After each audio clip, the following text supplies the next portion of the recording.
Bonjour, je m'appelle Aurélie, je suis sage-femme et nous allons voir aujourd'hui les soins après une césarienne. Ça y est, la rencontre avec bébé s'est effectuée.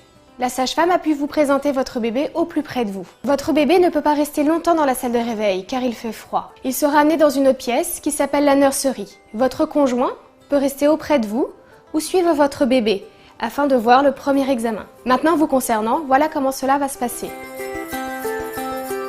Nous prendrons régulièrement votre tension artérielle pendant les 20 à 30 minutes de la suture. L'obstétricien choisira de vous poser des agrafes, des fils non résorbables ou résorbables, c'est-à-dire qu'ils disparaîtront tout seuls.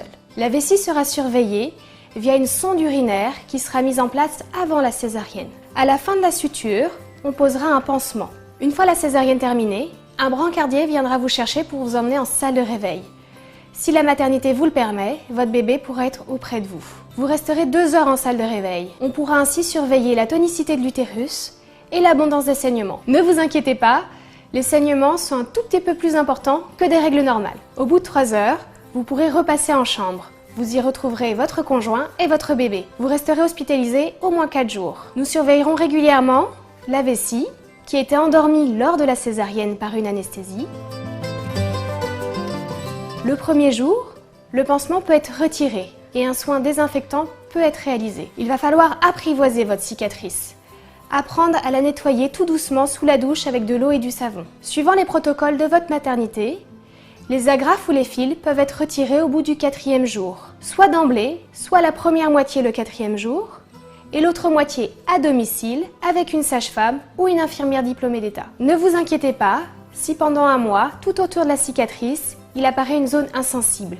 Il faut laisser le temps aux terminaisons nerveuses de repousser. Suite à la césarienne, un léger débord peut apparaître sur votre cicatrice. Normalement, votre cicatrice doit être bord à bord comme ceci. Si vous observez que le bord supérieur passe par-dessus le bord inférieur, ou le contraire, n'hésitez pas à faire appel à un professionnel de santé afin qu'il puisse vous poser des stéristrips qui vous permettront d'améliorer l'esthétisme de votre cicatrice. Un mois après les césariennes, vous aurez un rendez-vous postpartum. On pourra ainsi vérifier l'esthétisme de la cicatrice et une crème pourra vous être proposée. On pourra vérifier la tonicité de l'utérus et une rééducation du périnée et ou abdominale pourra vous être proposée. Les premières 24 heures peuvent être douloureuses, mais rassurez-vous, cela passe vite et on oublie vite. Si vous avez d'autres questions, n'hésitez pas à solliciter votre consultant. Voilà, j'espère que ces petits conseils vous seront utiles. N'hésitez pas à vous abonner à Doctissimo Maman. À bientôt pour de nouvelles vidéos.